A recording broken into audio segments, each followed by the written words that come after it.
Ela é professora adjunta do Departamento de Ciência da Informação da Universidade Federal Fluminense, doutora em Ciência da Informação pela USP e mestre em Ciência da Informação, bibliotecária pela Universidade Federal do Ceará.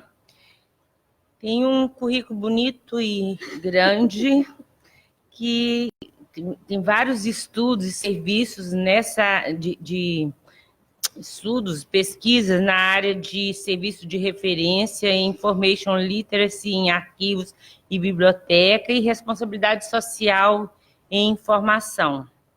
Então, eu vou passar a palavra para a professora. Essa questão do serviço de referência em arquivo, ela é muito importante para o Arquivo Nacional. Nós precisamos continuamente aperfeiçoar as nossas práticas e tenho certeza que a sua contribuição vai ser muito importante nesse nosso processo de aprimoramento. Em primeiro lugar, eu agradeço enormemente a oportunidade de estar aqui no Arquivo Nacional.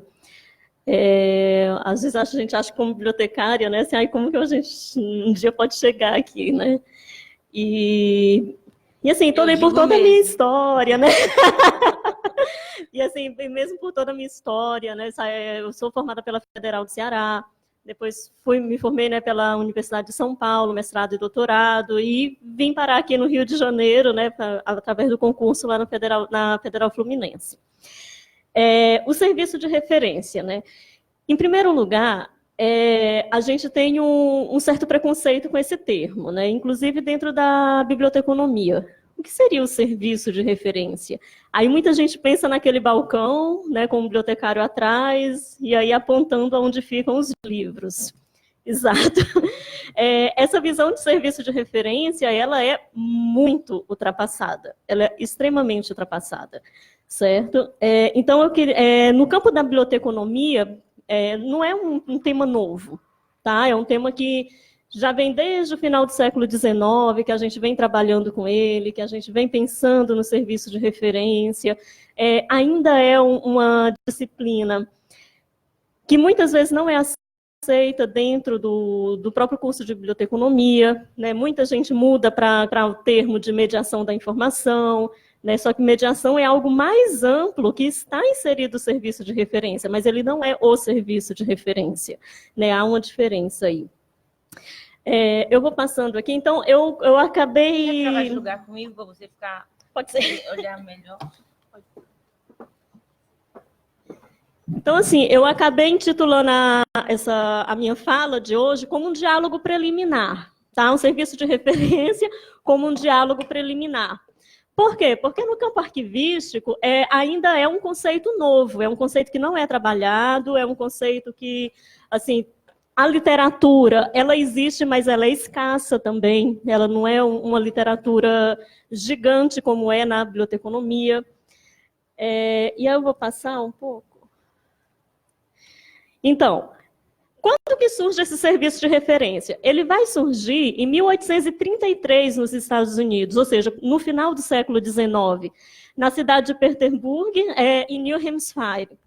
E no campo da arquivologia, ela é um tema completamente novo, né? E como que surgiu essa biblioteca, o serviço de referência dentro dessa biblioteca pública nos Estados Unidos? Foi a partir de 1848, e quando eles começaram a abrir as bibliotecas ao público, porque até então as bibliotecas elas eram fechadas. Tá? Eram bibliotecas que elas eram para as pessoas eruditas, para pesquisador. Então, muito se falava assim, para que eu vou ter um serviço de referência dentro da biblioteca se a pessoa que chega aqui ela já sabe o que ela quer? Então, não seria algo redundante? E aí, nisso, os bibliotecários tinham muita resistência ao serviço de referência. E aí, quando eu fui buscar, né, esse termo, serviço de referência, dentro da arquivologia, muitas vezes me falavam assim, não existe o serviço de referência, não existe literatura sobre serviço de referência, não tem sentido de ser serviço de referência dentro da arquivologia. E eu sou muito inquieta. Assim, eu sempre fui muito inquieta, eu sempre fui buscar as coisas, sempre fui querer saber, realmente, será que não existe? Né? Então, eu fui atrás do do grande Schellenberg, né? E aí eu encontrei lá no livro dele, Arquivos Modernos, onde ele vem falar que o que seria, né, arquivo.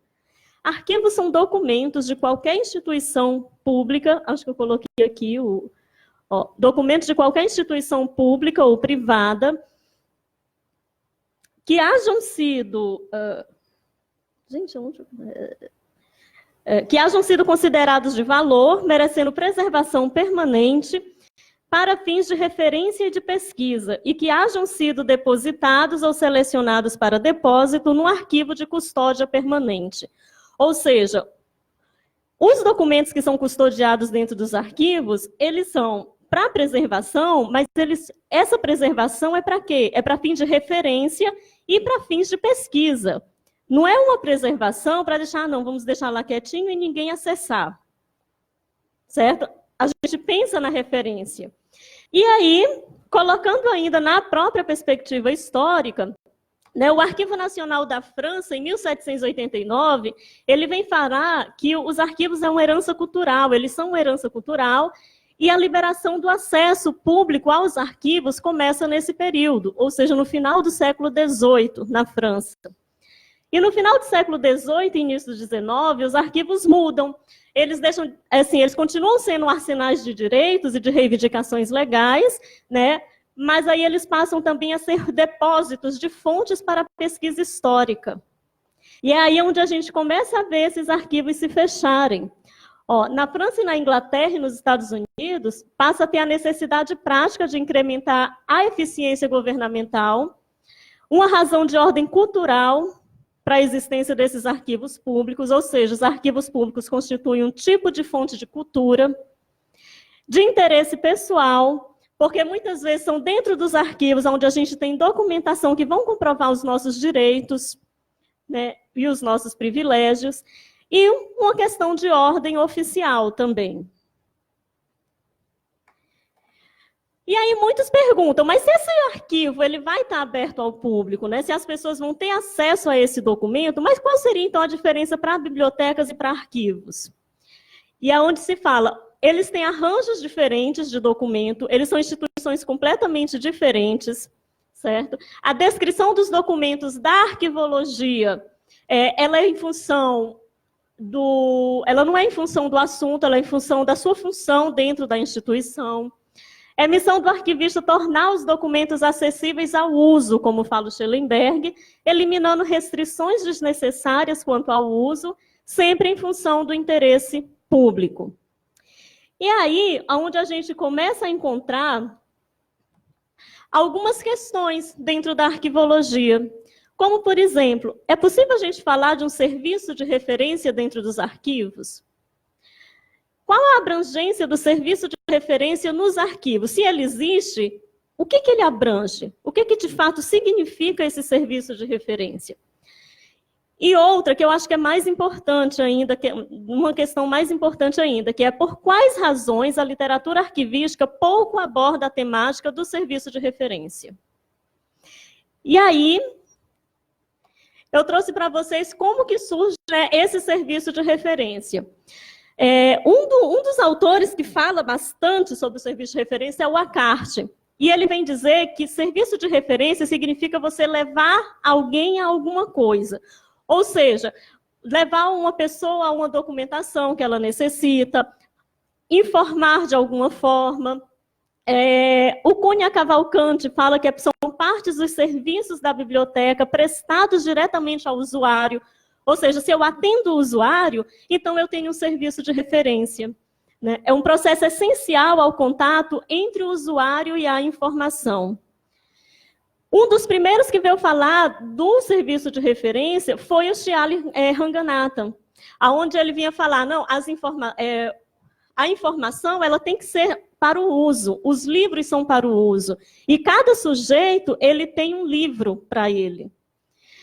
E, no final, né, a capacidade do bibliotecário para traduzir uma pergunta formulada pelo usuário em termos que possam ser encontradas em determinadas fontes de referência. Tá, mas o serviço de referência ele não é uma prática da área da biblioteconomia?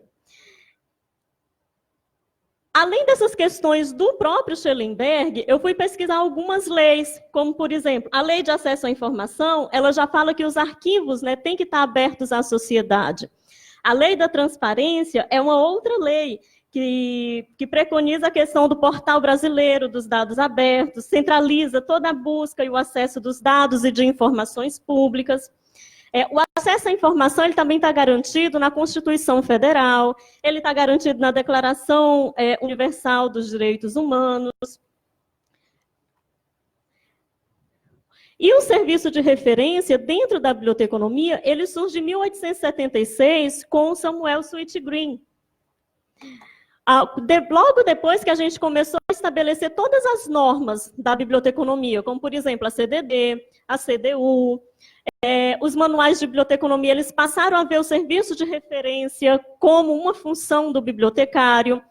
É a partir desse momento que começa a surgir, por exemplo, a função do Fale com o Bibliotecário.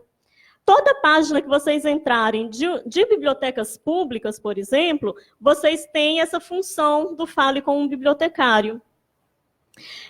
Um outro filósofo que também falou sobre o serviço de referência foi o José Ortega y Gasset, onde ele vem falar que o bibliotecário é um filtro entre a informação e o usuário. Surge a partir da abertura das bibliotecas públicas dos Estados Unidos e do Canadá. E por que essas bibliotecas elas passaram a ter o serviço de referência? Porque a massa começou a ser educada e a ser atendida por essas bibliotecas. A gente começa a ter essa noção de educação de massas, então, aí quem começou a entrar nas bibliotecas não eram as pessoas que conheciam o acervo, mas pessoas que precisavam ser educadas para o uso do acervo. E todo o processo de referência na biblioteconomia, ele foi organizado pelo Danny Grogan, onde ele vem delinear 8 passos do serviço de referência para serem cumpridos dentro das bibliotecas. Bom, mas e na arquivologia? Tem um autor que eu simplesmente gosto muito dele, que é o Dimerson, onde ele vem falar de 3 metáforas dentro que a gente pode pensar, né, a questão dos arquivos. A primeira metáfora seria o arquivo como um templo, ou seja, aquele lugar, né, onde só podem entrar as pessoas que são iniciadas, aquelas pessoas que têm o direito, que conseguem entrar ali, que sabem encontrar a documentação que eles querem. A documentação é muito mais para guarda do que mesmo para garantia de direitos, né? É um lugar mais obscuro mesmo. Uma outra metáfora que ele utiliza para os arquivos é o arquivo como prisão, né? Que é aquele arquivo, até ele tem as salas de leitura, né? Eles têm as salas de pesquisa, mas é um lugar hipervigiado. É um lugar onde as pessoas não se sentem bem, é um lugar onde as pessoas estão sempre acreditando, né, que muito provavelmente eu vou levar algo daqui, e etc. Então, algo super vigilante, é um espaço de vigia. E uma última metáfora, onde ele vem falar sobre o serviço de referência, né, sobre esse arquivo, são os arquivos como restaurante. E aí é onde ele fala, os arquivos como restaurante são arquivos onde as pessoas elas têm ações culturais dentro dos arquivos, são locais onde as pessoas têm vontade de entrar, elas têm vontade de saber que tipo de documentos existem ali dentro. A própria página do arquivo não é uma página assim, de guarda, de esconder os documentos, mas ele possibilita o acesso aos documentos. Então, são 3 visões bem diferentes e que em cada uma pode até existe o serviço de referência, mas eles são feitos de formas diferentes, né? E a Sociedade Americana de Arquivistas fala o seguinte, que o serviço de referência é o conjunto de atividades envolvidas na assistência aos pesquisadores que utilizam materiais arquivísticos e programas de extensão como ações realizadas em arquivos destinados a familiarizar os usuários em potencial com suas propriedades e pesquisas e os valores de referência. O que ele quer dizer aqui? O que a Sociedade Americana de Arquivistas quer dizer aqui? Por exemplo, os nossos instrumentos de pesquisa dos arquivos. Não é todo mundo que conhece aquela linguagem. Não é todo mundo que sabe o que significam todos os nossos instrumentos de pesquisa. né? Então, isso são atividades que é para o próprio arquivista também ensinar. Tudo isso é o uso dos arquivos. Outra definição que eu trouxe foi da Academia dos Arquivistas, né, onde ele vem falar promover o uso dos documentos, identificando usuários e usos potenciais. Lembrem que volta, né, de novo a questão dos usuários em potencial. Analisando e descrevendo os benefícios do uso através de programas públicos e educacionais. E uma última definição é que o serviço de referência seria um termo geral dado às instalações e aos serviços prestados a pesquisadores e usuários dos arquivos e seus registros assim que o acesso for aprovado. Ou seja, eles não estão falando que são todos os documentos que você tem que dar acesso, mas sim aqueles que já foram aprovados, aqueles que não infringem a segurança nacional, né? Ou mesmo documentos pessoais que possam comprometer de alguma forma as pessoas. Não são esses tipos de documentos que devem ser mediados, mas sim documentos que não causem esses problemas. Bom, e aí encontrei uma pesquisa da Tracy Ovalle, em 2002, onde eles vêm falar que o grande problema de a gente não perceber esse serviço de referência em arquivo, ou mesmo de a gente não perceber como uma atividade do arquivo, são os nossos currículos, a nossa formação. Ele fala que o currículo de arquivologia precisa entender os princípios aplicáveis ao dever dos arquivistas de tornar as propriedades acessíveis, entender o uso e os usuários de arquivos. São muito poucos, se vocês pesquisarem na literatura da arquivologia, são muito poucos os artigos que a gente tem sobre estudos de usuários em arquivos. Quem são os usuários dos arquivos públicos? Quem são os usuários dos arquivos pessoais, dos arquivos empresariais? A gente não tem estudos de usuários. Muito pouco. Por exemplo, a gente tem o professor José Maria Jardim, que já fez, né, um artigo sobre estudos de usuário em arquivologia.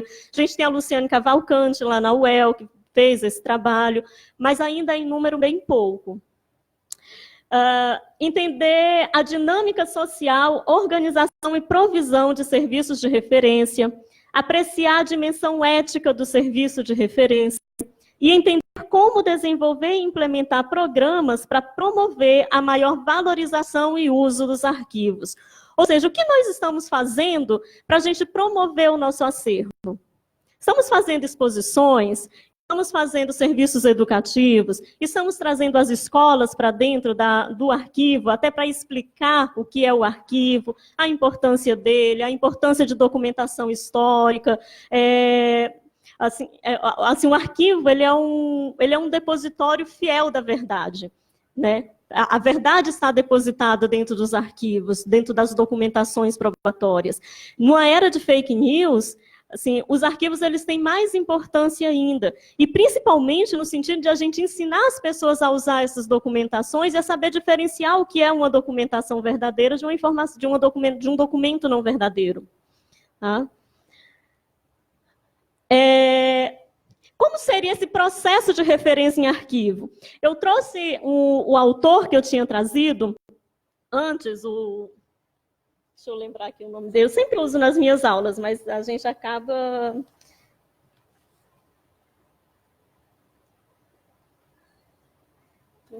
o Denis Grogan. Ele vem falar de 8 passos do serviço de referência em biblioteconomia. Tá?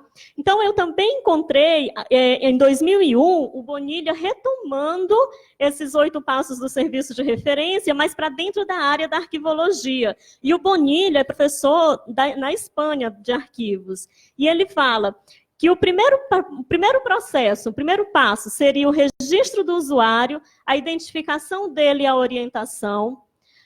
Em segundo, a entrevista inicial de referência, que se trata da interação durante a pesquisa do usuário, e o estabelecimento da entrevista final com fins de avaliação e controle de satisfação do usuário.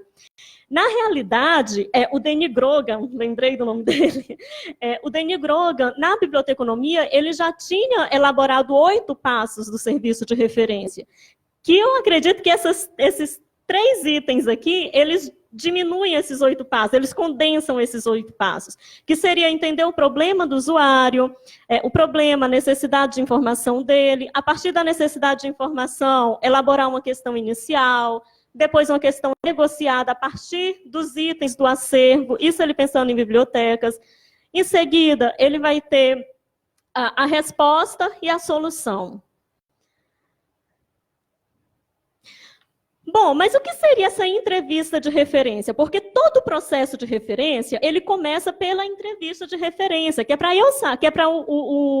quem vai atender, né, o pesquisador, o usuário das bibliotecas, saber qual a real necessidade de informação deles, né? Então, seria o processo pelo qual o arquivista e o usuário tentam negociar, através de uma série de perguntas, o escopo do problema de pesquisa, e então traduzem a consulta em um vocabulário usado pelo sistema descrito para obter registros contendo as informações necessárias.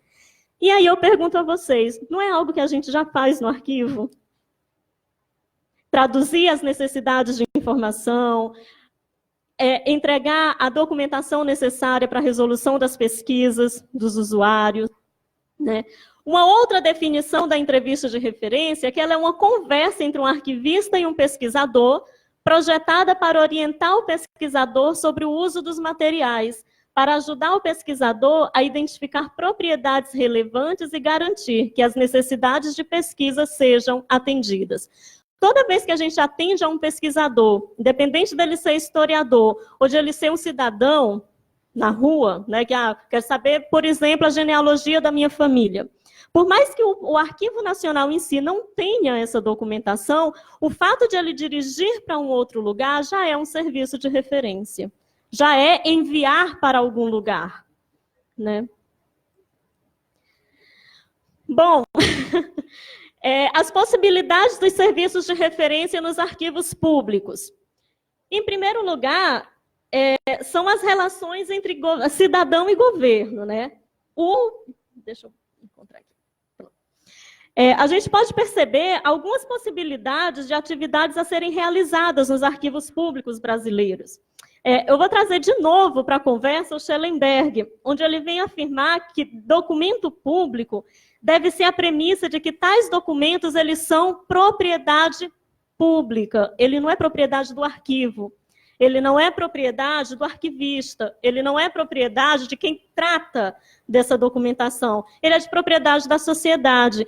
E é isso que a gente tem que ter em mente, né? Porque é a sociedade quem financia os arquivos, é a sociedade quem financia as bibliotecas públicas, né, os arquivos públicos, e a gente tem um dever com ela. E aí, o próprio Schellenberg vem falar que uma comissão do Arquivo Nacional dos Estados Unidos de 1952, para determinar as características do cargo de arquivista do Serviço Público Federal, declarou que os arquivos podem ser usados na determinação de vários direitos, privilégios, obrigações e imunidades das relações entre o Estado e o cidadão. Ou seja, fornecer prova de propriedade de terra, título de propriedade, aonde eu consigo? Nos arquivos. Aposentadorias, documentos de prestação de serviço, cidadania, naturalização. Aonde eu vou encontrar, por exemplo, sei lá, eu sou descendente indígena, né? Mas o meu noivo, por exemplo, ele é descendente de italiano. E louco para saber, né, tirar uma cidadania italiana. Como que ele conseguiria isso? E eu já falei, no arquivo. O primeiro passo é o Arquivo Nacional. O primeiro passo é você entrar na página do CIAM e saber aonde, né, os portos, aonde eles podem ter aportado. E o próprio arquivo do CIAM, o próprio site do CIAM, onde a gente consegue baixar a documentação na íntegra, é um serviço de referência digital. Que é aquilo que o ACART colocava o serviço de referência digital. Né? Atividade de destinação. Né? Assim, o Schellenberg, ele tem várias e várias passagens falando sobre o serviço de referência. Né? Nesses últimos meses, eu venho relendo muito, e aí ele coloca aqui, ó, que o arquivista tanto deve preservar como tornar os documentos de arquivos disponíveis para serem usados. Para tanto, o Arquivo Nacional dos Estados Unidos agrupou as atividades funcionais dos arquivos em 4 formas. Atividade de destinação, que seriam aquelas relacionadas à destinação dos documentos, tais como avaliação dos documentos propostos para eliminação ou transferência para o edifício do Arquivo Nacional. As atividades de preservação e arranjo, elas também são atividades que visam a referência, né? Porque um arquivo organizado, uma documentação organizada, você vai favorecer a referência lá no final. As atividades de descrição e de publicação, e as atividades mesmo de referência, né, elas em si, que são fornecimento de informações de ou sobre documentos recolhidos, localização e empréstimos de tais documentos a outros órgãos do governo, porque não é como numa biblioteca, você não vai emprestar para a pessoa física, né, levar para casa, por exemplo. Você pode emprestar para outros órgãos do governo também. O uso dos documentos nas salas de consulta e pesquisa, seleção e identificação de documentos. Portanto, o serviço de referência em arquivo público é uma forma de possibilitar ao cidadão um direito, e o Estado tem a obrigação de responder ao cidadão. Assim, há uma ampla variedade de atividades a serem realizadas no âmbito do serviço de referência, no que concerne à educação e à cultura. Por exemplo, eu trouxe alguns exemplos aqui para vocês, sobre os arquivos do New York State Archives. Eles auxiliam os professores no uso das cópias de documentos primários em sala de aula. Ou seja, eles estão dando, né, uma aula sobre imigração, ou mesmo aqui no Brasil, né, a gente dá uma aula sobre a escravidão, né, sobre os povos que foram escravizados. Mas a gente teve a lei Saraiva-Cotegipe, a gente teve a lei, né, que era a lei dos sexagenários, a gente tem a lei Áurea.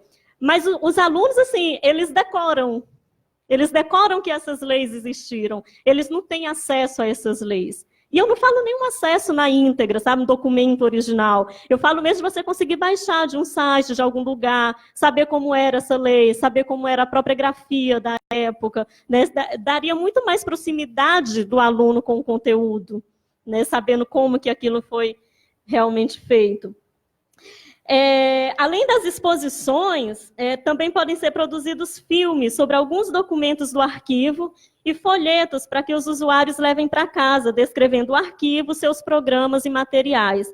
Eu lembro que aqui o Arquivo Nacional tem, né? Eles têm um panfletinho, vocês têm um panfletinho, vocês explicam o Arquivo Nacional, o que é, né? Tem as exposições que são feitas, todos.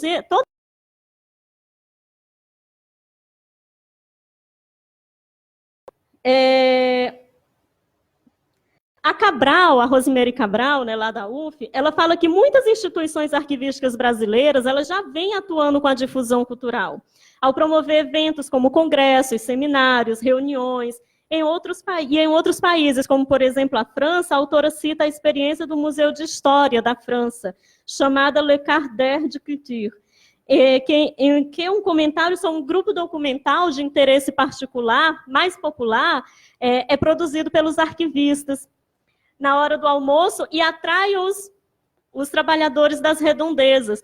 Ou seja, a gente está agora num período, né, de reforma trabalhista. Tá, mas quais as leis que já existiram no Brasil sobre trabalho? Quem foi que criou o Ministério do Trabalho? Quem foi que criou a CTPS, por exemplo? Muita gente não sabe. O trabalhador que está ali fora não sabe também. Será que se a gente chamasse, né, mostrasse, não, a gente tem os documentos históricos, vamos conversar um pouco sobre, que seria uma forma de atrair essas pessoas para dentro do arquivo?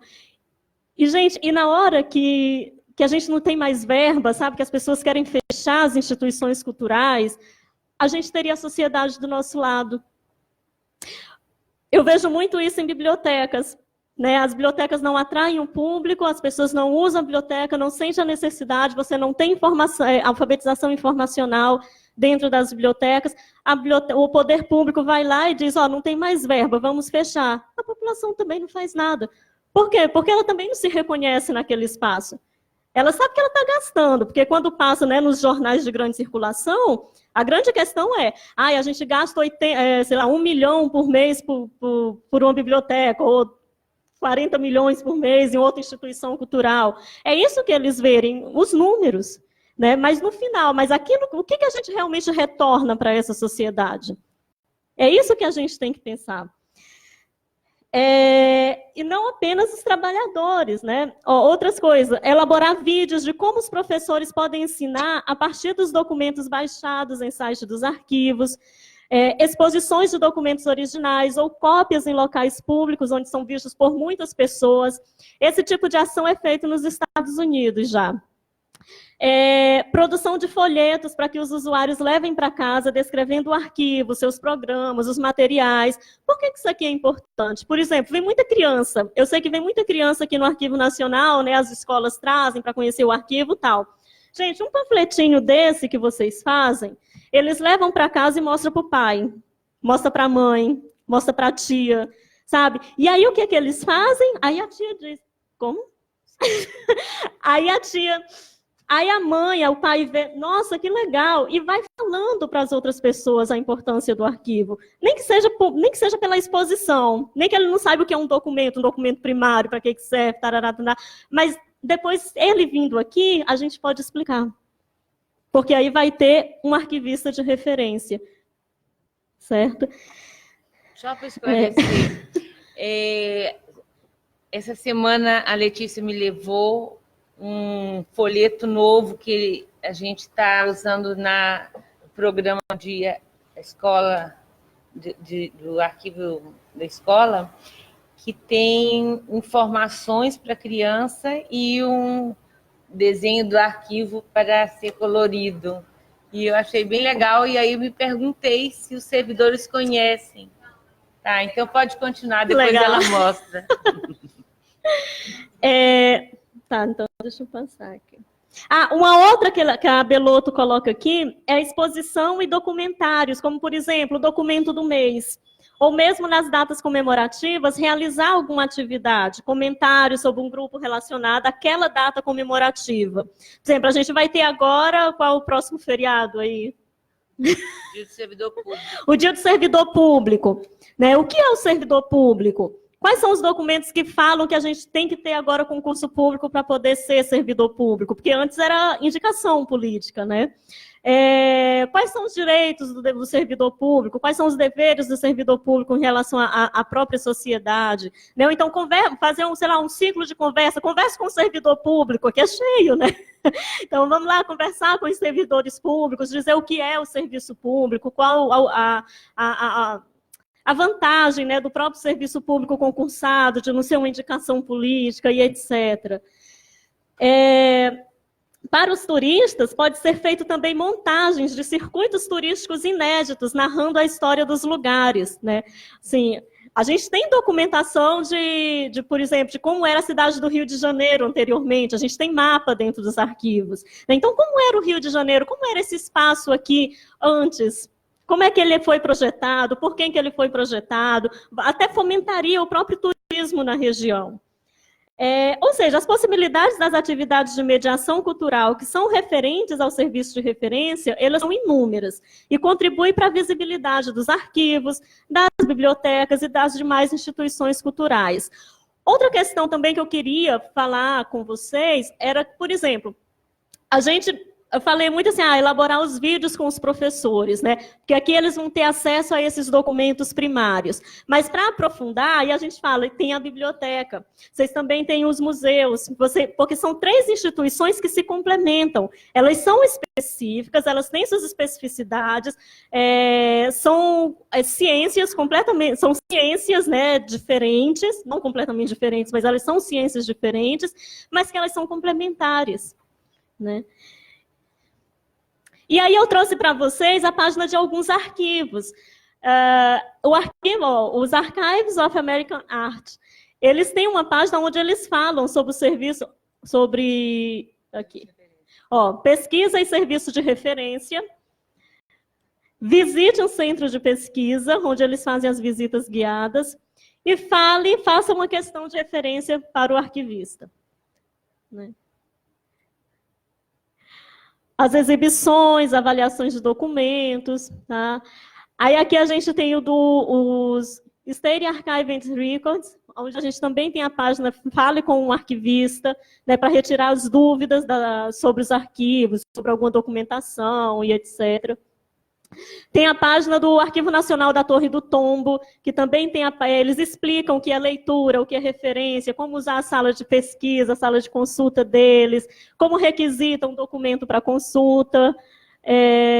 A gente tem o do Arkansas State Archives também, que também tem Fale com um arquivista. Esse não usa o referência arquivar, o arquivista de referência, né? Aqui eu trouxe algumas atividades, né, do próprio Arquivo Nacional da França, e alguns comentários finais, né, que os arquivos, eles são um dos poucos refúgios onde nós podemos encontrar a verdade, a fim de buscar sustentar a nossa democracia.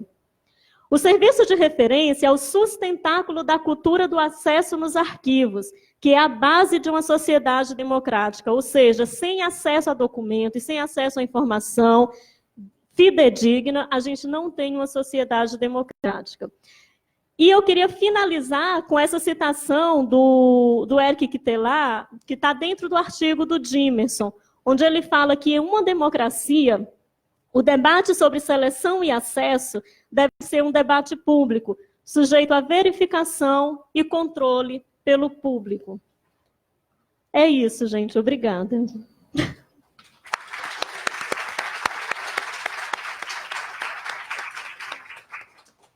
Antes de passar a palavra para as pessoas que querem fazer pergunta, eu vou mostrar o que eu estava falando.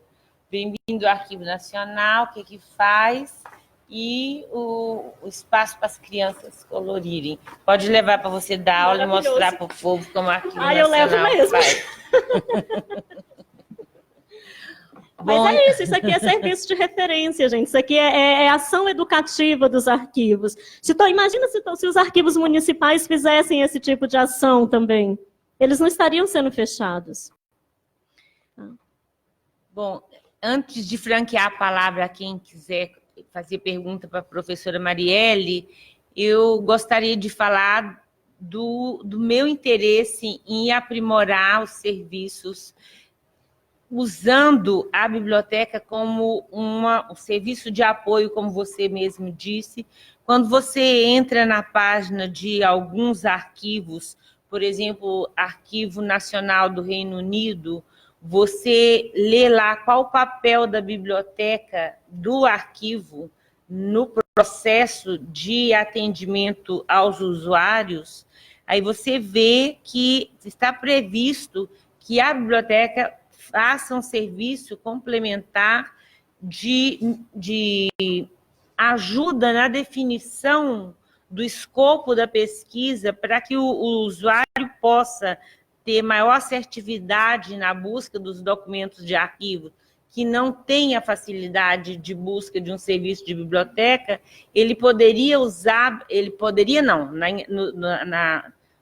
na página do Arquivo Nacional da Inglaterra está dizendo que ele deve usar a biblioteca para melhor delimitar a pesquisa dele, para maior assertividade na pesquisa dos fundos do arquivo. E é isso que eu quero para a biblioteca do Arquivo Nacional, além, óbvio, de ser uma biblioteca de apoio às atividades da instituição, né, que os servidores possam usar a biblioteca para o desenvolvimento do seu trabalho, mas também que o pesquisador saiba que a biblioteca é um instrumento de pesquisa do arquivo, e não só nos fundos privados, por exemplo, que tem arquivos, tem documentos recolhidos juntos com os arquivos privados, que certamente o link, né, é preciso, se você está estudando aquele fundo, que você também tem acesso aos documentos bibliográficos, né? Então, eu acredito que uma das questões que a gente pode também aprimorar o serviço de referência do arquivo é colocando a biblioteca como um instrumento disponível, acessível para a atividade arquivística.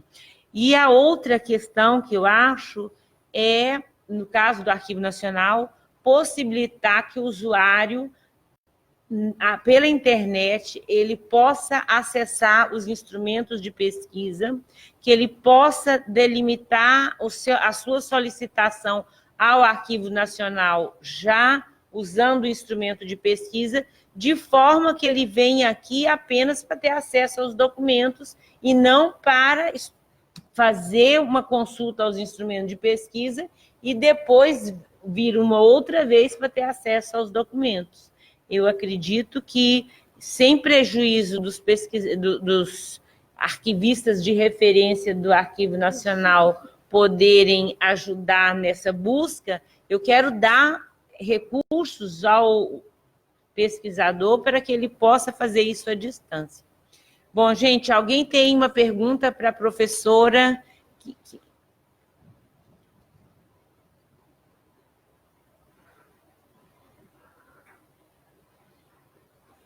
Eu vejo com muita alegria a questão de desenvolvimento da questão do serviço de referência nos arquivos, porque o usuário é a finalidade, é a razão da existência das instituições, né? E nós precisamos prestar serviço à sociedade para que nós tenhamos força e poder para que não aconteça esse exemplo que você está dando agora de fechamento de bibliotecas, por exemplo, e de arquivos, né?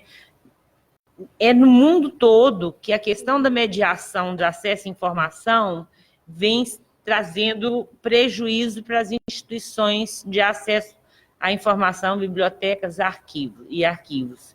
Nos Estados Unidos, até agora, 20% dos cargos de bibliotecário de biblioteca pública, que era uma instituição tradicional na cultura americana, já fecharam, porque os usuários agora eles precisam menos de mediação do que no passado. Quando eu comecei minha vida profissional, que, aliás, como bibliotecária de referência que eu era, sabe, há 40 anos atrás, eu tinha... a biblioteca, ela era a única fonte detentora de todo o conhecimento. Nós tínhamos um serviço de SDI, né, disseminação seletiva de informação automatizada, eu trabalhava na área agrícola, com 3.000 pesquisadores, que ninguém fazia tese se não fosse por nosso intermédio, que disseminávamos as listagens extraídas das bases de dados de acordo com o perfil de interesse do usuário. Aí o usuário marcava um X na listagem, o documento que ele tinha interesse.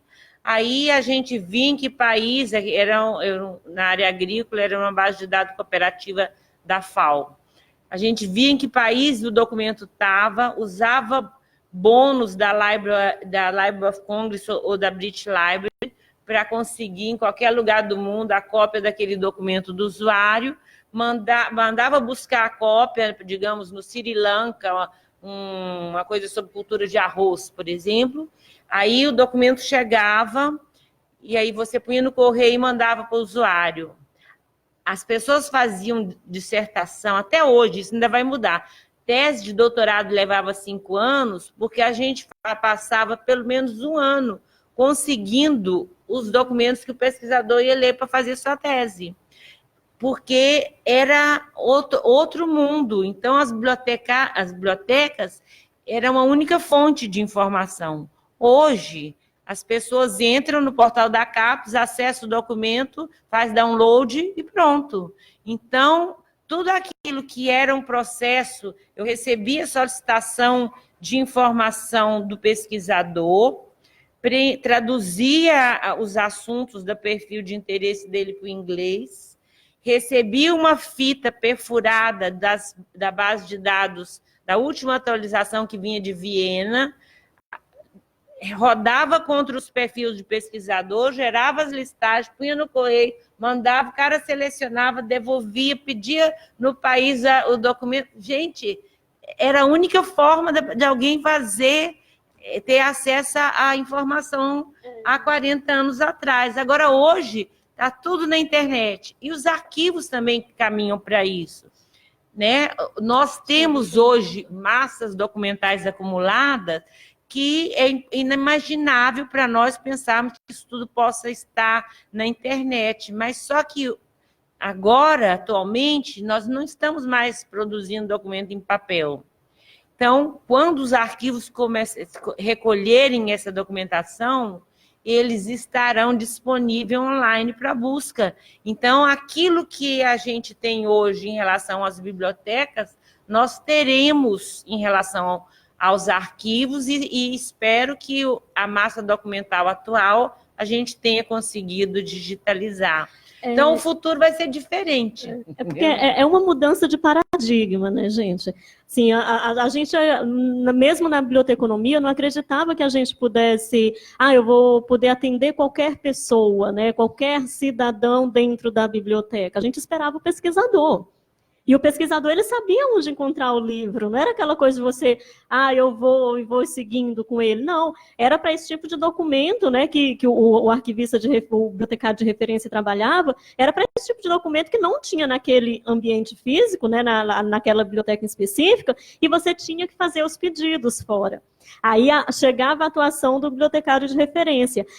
E outra coisa, todo o processamento técnico que a gente faz até o documento estar acessível ao público, até ele ficar acessível ao público, é um documento que são processos que são base para o serviço de referência. Sem isso, a gente não consegue fazer o serviço de referência bem. Né? Então, às vezes, a gente assim, tinha muita rixa, né, na questão, sou catalogador, sou bibliotecário de referência, fazer como se fosse um trabalho menor dentro da biblioteca. Muito pelo contrário, porque é ele quem está ali no pelotão de frente, né? Ele quem vai levar todas as críticas, tudo, se o livro tiver ou se o livro não tiver, né? E a mesma coisa são nos arquivos, né? Quem que está atendendo a esses usuários de arquivo? Né? Quem está ali na testa de frente, realmente, dos arquivos, que está recebendo esse usuário? Como que a gente está fazendo ação cultural dentro dos nossos arquivos também? A gente está chamando a população como um todo, ou a gente chama alguns privilegiados, né, como no arquivo como templo e como prisão? Né? Eu gosto bastante dessa metáfora do Jimerson, porque se aplica muito às bibliotecas também. Né? Embora a gente fale assim, as bibliotecas elas são mais abertas, elas atendem muito mais ao público, mas de que biblioteca também a gente está falando? Porque a gente tem bibliotecas escolares, inclusive, né, que a gente poderia até dizer, não, as bibliotecas escolares elas são super abertas ao público, né, aquele público escolar, as crianças, elas entram e tal. Eu estudei numa escola onde a biblioteca ela era até aberta, né? Tinha lá a bibliotecária de referência, existia exatamente o balcão de referência, e atrás dela ficava o acervo. Então, a pessoa só podia passar para o acervo se ela deixasse. Tem casos piores, que os documentos ficam arquivados junto feitos os arquivos. Ainda tem isso. Ainda tem isso. Então, assim, e aí... Imagina a liberdade, né, dos alunos, imagina a liberdade das pessoas no modo geral, dos cidadãos de um modo geral, quando você consegue entrar hoje numa página da Biblioteca Nacional, por exemplo, e ter um monte de documento digitalizado, um monte de livro digitalizado, que tu pode baixar na íntegra, não precisa tu pegar fisicamente. Porque às vezes a gente pensa, como que eu vou fazer serviço de referência em arquivo se eu não posso deixar o usuário pegar na documentação, o pesquisador pegar na documentação, que pode danificar, né? Tem agentes biológicos, agentes químicos, etc., essas coisas que a gente sabe. Mas uma boa parte já está na rede, uma boa parte a gente já consegue baixar. Ontem eu fiquei brincando, entre aspas, no site do Arquivo Nacional, assim, dizendo, hoje eu quero encontrar documentação sobre a escravidão. Ou eu encontrei o documento... O Antônio tinha falado para mim que tinham documentos sobre OVNIs, né? Aí eu disse assim, eu fiquei muito curiosa com aquilo. Imagina, né? Se você chega para uma pessoa lá fora e diz, olha, a gente tem documentos sobre OVNIs, vamos fazer uma exposição sobre OVNIs, documentos de OVNIs no Arquivo Nacional. Que chamativo, né? A gente não teria aqui para dentro também. E aí eu fiquei baixando essa documentação e lendo, e dizendo, gente, isso aqui é de uma riqueza, né? Porque realmente tem gente que acredita piamente que vê, né? Eu encontrei que o cara desenhou no documento a navezinha, né? Que o alienígena tinha entrado aqui no país, né? Era no estado de São Paulo, por aí. Então, assim, hoje a gente já tem acesso a uma boa parte dessa documentação, né? E quando a gente tem tudo isso organizado, né? Tudo isso que a gente consegue baixar e que a gente consegue fazer ação cultural dentro do arquivo, imagina a riqueza que não é para a própria sociedade, dela dizer assim, nossa, realmente, não vamos deixar fechar isso aqui. Vocês viram a comoção que foi com o Museu Nacional? Mas por quê? Porque os museus no Brasil, eles são... Como as pessoas não têm muita grana mesmo, né, para poder fazer seus lazeres, né, de coisas diferentes, outras coisas assim em relação ao lazer, então muito do lazer das pessoas é ir para o museu. Eu via muito isso lá em São Paulo. Uma boa parte. Uma parte é. E aí as pessoas têm essa comoção, muitas vezes nem por aprender, nem só pela questão assim de, eu vou ver porque eu quero ver as peças, porque eu quero conhecer isso, quero conhecer aquilo. Mas eu via tanta gente dentro daquele Museu Nacional lá em São Paulo. Não era o Museu Nacional, era o Museu... Não, tem um Museu da Língua Portuguesa, mas tinha um outro, que é um grandão, assim, amarelo. Tem o vermelho na Paulista. Esse também é lotado, que é o Museu de Arte Moderna. Aí você tem o Museu do Ipiranga, o Museu do Ipiranga, lotado, com aquele jardim, sim, né? Aquele jardim maravilhoso, assim, na frente, um monte de gente lá dentro. E as pessoas sentem curiosidade também de entrar e ver o que tem. Pode não entender, pode não ter mediação, pode isso, pode não aquilo, mas no dia que aquilo ali, no dia que aquele espaço cultural sofrer algum dano, pode ter certeza que a comoção vai ser gigante. Sabe? E a população vai estar do lado desse espaço. Pode falar.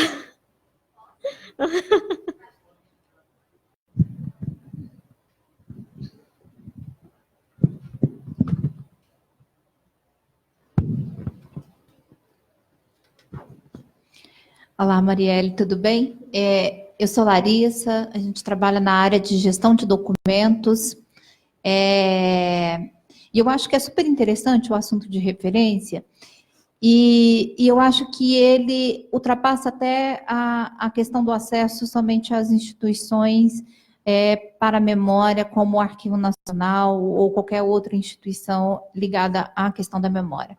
Quando a gente trabalha com gestão de documentos, nós também precisamos entregar a informação correta para o usuário que dela necessita, né? Então, isso a gente está falando lá na ponta, na hora que a administração pública está produzindo o documento e que ela tem que dar o acesso a aquelas informações. Então, quando você está dando o acesso a qualquer tipo de informação, ou dado, ou documento da administração pública que está sendo produzida naquele momento, é muito relevante que a gente dê informações que realmente tenham sentido para aquele usuário específico. Então, só que o volume de documentos que são produzidos lá é bem maior do que o volume do que se recolhe nos arquivos públicos e que estão como uma guarda permanente, valor secundário. Então, minha pergunta é o seguinte: você chegou a estudar a participação da tecnologia, né, ou o impacto da tecnologia na busca e melhoria de documentos ou informações para um determinado usuário? Eu digo, por exemplo, você pode usar de inteligência artificial para entregar aquele documento que ele precisa. Talvez ele está vinculado a um setor, ele trabalha com políticas públicas relacionadas a tal assunto, então, assim, de forma ativa, já entregar para o usuário esse tipo de informação um pouco mais filtrada. Estudar profundamente, não. Mas eu tenho algumas experiências em arquivo, e eu sempre falo em sala de aula, porque um dia eu ainda vou fazer projetos de extensão sobre isso, porque a gente não pode se apartar da sociedade para ver o que está acontecendo mesmo, né? Mas quando eu trabalhei na Secretaria de Finanças do município de Fortaleza, era arquivo corrente, né? Era a documentação que estava sendo feita ali na hora, correndo, e passava por diversos setores da administração pública. Eu trabalhava exatamente na Secretaria de Finanças, na célula de gestão do IPTU. E aí as pessoas falam muito assim, não existe o serviço de referência em arquivo corrente, né? Eu quero estudar mais profundamente, até mesmo para poder desmistificar essa ideia. Porque, por exemplo, muita gente chegava lá para mim, e eu estava ali naquela correria que é o arquivo corrente, né? E chegava para poder ter acesso à documentação para saber por que ela estava perdendo a casa dela. tá? Então, assim, chegava muita gente, por exemplo, no começo do ano que rola, né, o boleto do IPTU, em janeiro, então muita gente que morava, muitas vezes até em favelas, né, vamos usar esse termo mesmo, que morava numa favela, só que a favela era na beira do mar, em Fortaleza, então o IPTU via gigantesco, ela não tinha como pagar, já estava atrasado diversos outros, já tinha ido para a dívida ativa, ou seja, o processo já não estava mais nem na célula de gestão do IPTU, estava lá na dívida ativa. E a pessoa chegava lá louca, né, com toda a razão do mundo, querendo saber onde estava o processo, nas mãos de quem tinha passado e por que tinha sido indeferido. Porque chegava na mão dela só o documento da prefeitura dizendo indeferido. Tá, mas quem indeferiu, por quê? Que documentação foi analisada? Qual a lei, né, que fala que deveria ter sido indeferido aquele processo? Não tinha direito de saber. E será que não? Né, será que não? Porque estava... Hoje a lei obriga a administração de fornecer todas essas informações, né? Exato. Hoje a gente tem uma lei, nós temos dados abertos e tal. Então... Exato, mas agora imagina, mas isso eu estou falando, esse estágio, eu trabalhei com isso, foi em 2005. Então, a lei ainda não existia, né? A lei de acesso à informação. Já acho que não estava nem sendo pensada ainda. Então, não se dava acesso assim. E isso está mudando o paradigma do arquivo. Imagina agora as pessoas dizendo, não, eu tenho direito, porque a lei de 2011 me garante. Eu tenho direito, eu quero ver minha documentação. Eu quero saber por que foi negado. Eu quero saber porque eu estou perdendo minha casa e eu vou virar uma pessoa em situação de rua. Tá? Então, isso é uma questão básica de cidadania, né? Quando a gente trabalha nos arquivos, é a gente saber que a gente está ali todo o tempo, a todo momento, a todo instante, garantindo a cidadania das pessoas, nem que seja de uma forma indireta. Mas sempre é de forma bem direta, na verdade, né? Mesmo quando tu custodia o documento ali, faz a guarda permanente, é também nesse sentido de você garantir a memória das instituições, a memória daquela sociedade, a memória daquela comunidade. E eu acredito, sim, que o serviço de referência, ele não é só dos arquivos permanentes, mas ele começa no arquivo corrente. Não sei se eu te respondi.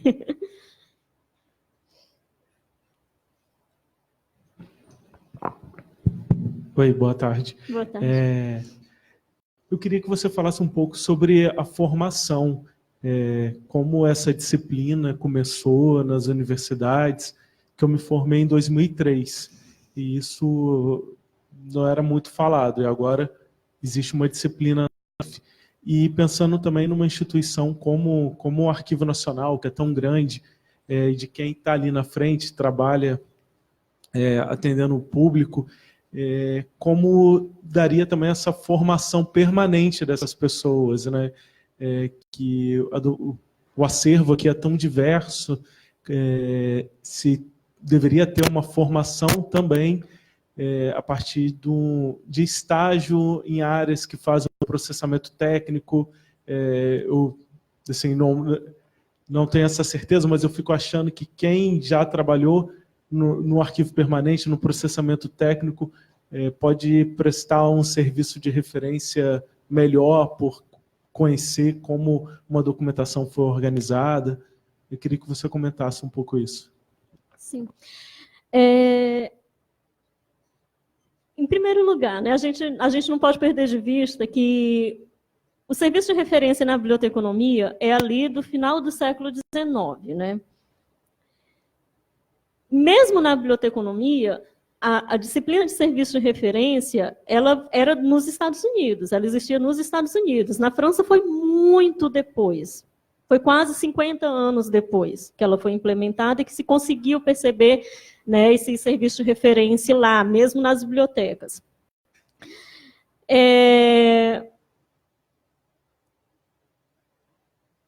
No Brasil, mesmo no Brasil, assim, mesmo nos currículos da biblioteconomia, ainda são poucas disciplinas de serviço de referência. tá? Ela tem, mas ela é pouca Eu ainda. estudei na graduação há 40 anos, tinha serviço de referência. Minha professora de referência foi Início de Figueiredo, que é assim era uma sumidade. Aí é na outra área. coisa, né? Nisso, sim. Mas ainda são poucos no Brasil. Assim, e ainda tem a questão de que muitos deles não têm, mas tem a disciplina de mediação, né, na biblioteconomia, onde o serviço de referência é um assunto dessa disciplina de mediação.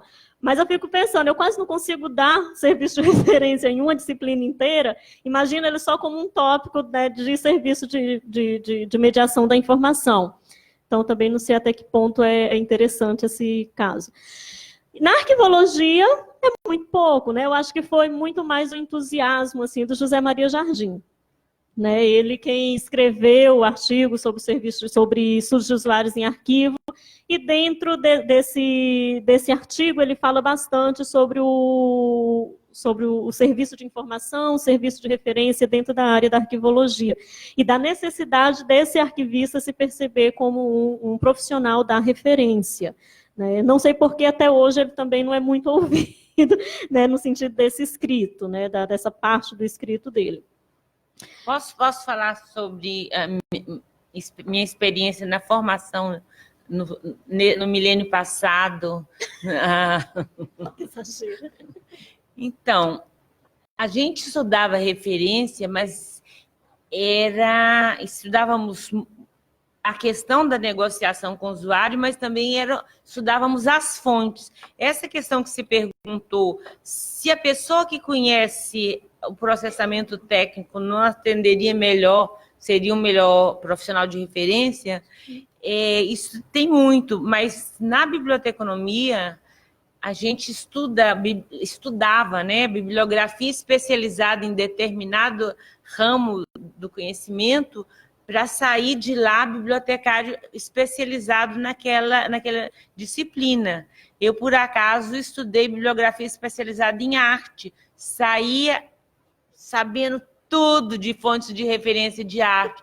Lá em Brasília não deve ter nenhuma biblioteca especializada em arte. Até hoje eu não sei como a universidade formava a gente para um mercado que não existia, entendeu? Naquele tempo, por exemplo, uma vez eu passei no concurso de analista legislativo no Senado Federal e não tomei posse, por opção minha, fui chamada 2 vezes. E a gente tinha que fazer uma prova de referência, era conhecer as fontes. Hoje, com as fontes todas elas na internet, a maioria de fonte de referência hoje é base de dados, naquele tempo era catálogo, eram documentos impressos, mas a gente tinha que estudar em tese aquela área, aquele negócio, para você sair especialista naquilo. Né? Mas eu acredito que um bom profissional de referência tem que conhecer profundamente o processamento técnico e os fundos, no caso dos arquivos, né? Porque você não tem como atender se você não tem bons guias, bons instrumentos de pesquisa, né? E fáceis de usar, e certo conhecimento dos fundos que você tem aí. Porque senão você fica em pé de igualdade com o usuário. Exato. Oi. Boa tarde. Meu nome é Dai, eu sou bibliotecário, eu trabalho na consulta, na coordenação de consultas. Assim, eu como bibliotecário também, eu tive aula de referência, e assim, eu estou sabendo, eu não sabia que não tem, só agora que foi feito uma disciplina sobre estudo de referência na arquivologia, essa aqui é a minha dúvida. E outra dúvida, a minha dúvida também é porque existe uma diversidade de usuários. Né? Inclusive, na coordenação de consultas, tem até um núcleo de estudo de usuários. Então, assim, como que a literatura da biblioteconomia está auxiliando, nesse caso, a introdução desse estudo de usuário na arquivologia? É mais ou menos isso que eu gostaria de saber. Tá. Apoia, tá? Mas eu acredito que a arquivologia ela já tem artigos, livros, inclusive foi publicado um livro no final do ano passado sobre o serviço de referência em arquivologia nos Estados Unidos. Tá? Então, existem grupos de pesquisa sobre esse termo, sobre esse assunto. Existem os arquivistas de referência nos Estados Unidos, no Canadá, na França, em Portugal, eles já utilizam essa terminologia também de arquivista de referência. Eles têm essa disciplina de serviço de referência dentro dos cursos de arquivologia. Claro, eles não inventaram a roda, assim como a própria biblioteconomia não inventou a roda. Né? A biblioteconomia foi quando a gente fala, foi elaborada em 1789 pelo bibliotecário Samuel Sweet Green, né, que percebeu a necessidade do serviço de referência dentro das bibliotecas, mas foi também uma demanda da sociedade, ou seja, as pessoas estavam entrando na biblioteca, elas foram permitido, né, o acesso livre às bibliotecas, e os bibliotecários ficaram loucos, sem saber como que eu vou ajudar. Porque existe aqui uma proliferação de pessoas, né, com diferentes necessidades, que eu nem sei quais são. Né? Como que eu vou ajudar essas pessoas? Porque antes o pesquisador eu sabia. Né? Eu era o pesquisador da botânica, era o pesquisador da agronomia, e eu sabia exatamente quais bases de dados podia auxiliar aquele sujeito, aquele pesquisador. Agora, quando por exemplo, a pessoa em situação de rua, que ela quer entrar na biblioteca, ela quer até fazer algumas leituras, ela quer alguns aparatos culturais para ela, né, algum serviço de cultura para ela, e aí se eu não sei fazer isso. Por isso que daí a importância do serviço de referência, né? Porque o serviço de referência é que ele vai pensar a parte educativa, a parte cultural dessas instituições. Né? E aí, passando para a arquivologia, é um conhecimento novo, sim. Porque agora, faz muito pouco tempo que a gente está percebendo o arquivo como lugar de acesso, e não como lugar somente de guarda. Né? A gente não pode esquecer que a nossa lei de acesso à informação é de 2011, ou seja, é de ontem. É de ontem. A gente ainda está se adaptando, ainda está se adequando, né? E a gente ainda vê assim, muita coisa muita produção de documentos públicos que a gente não tem acesso. Né? E assim, e a própria lei de acesso à informação não é só uma questão dos documentos públicos, né, mas também documentos que estão relacionados aos agentes públicos. Por exemplo, imagina a fonte de informação maravilhosa que não vai ser daqui a uns dias os arquivos da Odebrecht, para você fazer a história daquela empresa, toda a história do que aconteceu e etc. Né? Então, Gosto que já queimar de tudo. Então, e a gente tem que proteger essa documentação, né? E é dever do arquivista, é responsabilidade social nossa, é ética, está relacionado com a ética, com a nossa responsabilidade social. A sociedade ela tem o direito de saber o que é feito com o dinheiro que ela aplica nos agentes públicos, no poder público. Né? Porque acaba que, no fim das contas, é dinheiro nosso que está sendo aplicado. Né? E a gente tem esse direito de saber. Por exemplo, os arquivos da ditadura que eu vi que eles foram abertos há pouco tempo, né? Assim, e coisas que aconteceram e que a gente nunca imaginou que tivesse acontecido. Né? E a gente sabendo que a gente custodiava aqui, que essa documentação existia, que ela estava custodiada em um arquivo e etc., e a população não tinha acesso. Olha o poder, né, que se dá também a essas instituições arquivísticas, né? O poder de revelar e o poder de esconder as memórias, o passado, né, das pessoas. Não sei se vocês assistiram um filme chamado Uma Cidade Sem Passado. E é muito interessante esse filme, porque ele fala justamente do papel dos arquivos nesse sentido, né? De esconder o passado das cidades, porque você escondendo o passado de alguma coisa, de algum fato histórico, a memória da gente vai fazer com aquele acontecimento que ela quiser. Então, por exemplo, teve muita gente que foi morta, torturada, presa, etc., pela ditadura militar, mas na memória de outras pessoas foi um período muito bom. Né, porque foi a memória que elas têm, a memória do milagre econômico, a memória, né, das grandes catedrais que foram construídas, da Ponte Rio-Niterói, etc. Né? Então, imagina só se esses documentos não tivessem sido abertos ao público, que tipo de narrativas a gente não estava continuando dizendo, né, nas salas de aula, de que não houve tortura, de que não houve isso, de que não houve aquilo. Bom, Eu acho que nós podemos abrir para mais uma pergunta, se tiver mais alguma. Tem um microfone aqui, você poderia vir mais perto?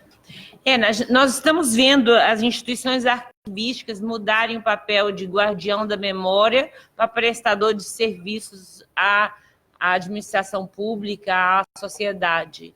E isso significa mudanças na prática da referência em arquivo também. Boa tarde, tudo bem? Eu sou Leonardo, servidor aqui do Arquivo Nacional, e eu queria que você desenvolvesse um pouco o debate em relação aos serviços de estudos de usuário da difusão. Se fala muito em usuário do atendimento, do balcão, do serviço arquivístico, do documento, do livro, mas se estuda muito pouco o usuário da difusão, aquele que vem numa visita, num evento, consome um livro, ou que assistiu algum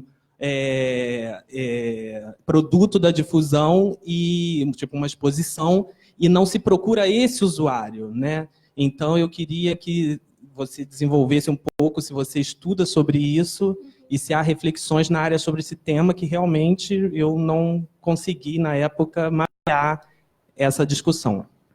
Eu não sei. Obrigada. Nada. Então, eu trouxe até uns arquivos aqui da Beloto, onde ela já vem falar sobre diversas ações culturais, né, que podem ser feitas nos arquivos. Só que, claro, antes de a gente começar a pensar nessas, o que a gente poderia fazer, a gente tem que saber realmente quem são os nossos usuários, né? Quem são os usuários reais, ou seja, aqueles que estão aqui dentro já, mas quem são os usuários em potencial, né? Por exemplo, será que a gente não conseguiria fazer um estudo, assim, sei lá, divulgar a página do CIAN, né, na internet? A gente divulga e vê quais são as principais buscas que são realizadas lá. A partir das principais buscas que são realizadas no site do CIAN, a gente podia promover uma exposição, a gente podia promover uma roda de conversa, a gente podia promover uma exposição sobre algum documento que está custodiado no arquivo, e etc. Eu acho que os estudos de usuários, eles são fundamentais, mas não só os estudos de usuários, mas os estudos dos não usuários. Ou seja, que são aqueles usuários em potencial, aqueles que sabem que existe o arquivo, às vezes até têm vontade de entrar, mas pela própria estrutura nossa, né, assim, de, nossa, que prédio grande, lindo, bonito, será que eu posso entrar aí? Né, as pessoas, elas têm esse medo mesmo. É como, por exemplo, assim, eu passo em frente a determinadas igrejas católicas assim, e eu fico, meu Deus, que lugar bonito, será que dá para entrar?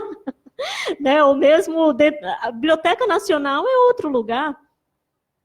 Sabe, tem muita gente que passa ali direto, o dia inteiro, passa por frente, diz, nossa, que vontade de entrar, nunca entrou, porque não sabe que pode entrar. Tem gente que acha que, inclusive, até um traje específico tem para entrar nas bibliotecas, como se tinha para entrar nos cinemas antigamente, né? Tem. Então, assim, a gente tem que saber quem são esses não usuários. Por que a gente também não sai de dentro do arquivo? Né? Pergunta para a sociedade, você sabe o que é um arquivo? Você sabe o que está custodiado ali dentro? Você sabe para que ele serve? O que será que tem ali dentro? Você tem vontade de conhecer? Né? Eu acho que as ações de difusão, elas partem daí, né? De você saber o que será que a sociedade tem necessidade.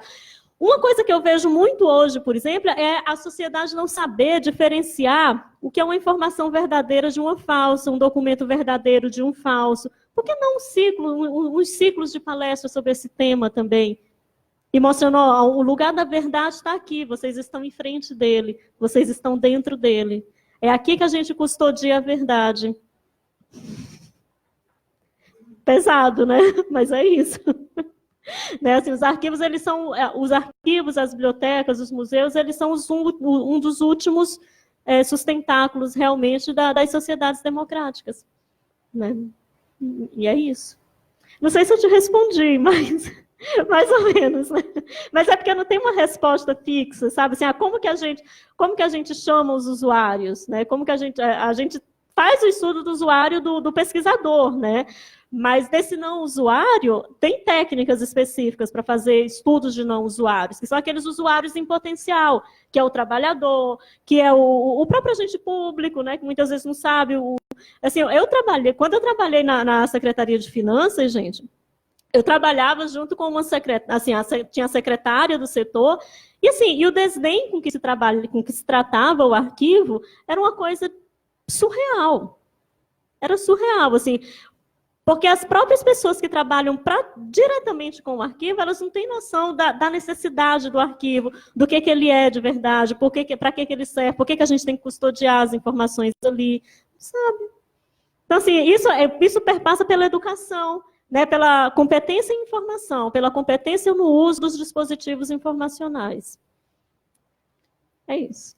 Bom, Leonardo, eu gostaria de que a gente pudesse mensurar o resultado da difusão, porque a gente investe muito nisso, gasta muita energia, e era bom se pudesse, de alguma forma, ter indicadores que nos dissesse quantas pessoas vieram visitar a exposição, quantas pessoas leem ou compram ou baixam os artigos do arquivo em cartaz, os artigos da revista, né? E, então, eu acho que a gente pode pensar e aprimorar essa nossa mensuração desse resultado, até para saber em que devemos colocar nossa energia, nossos recursos, já que nós não podemos fazer tudo que gostaríamos. Mas eu não tenho a menor ideia como é que se faz isso, não sei se você tem indicadores, tá? Já faz, né? Perfeito.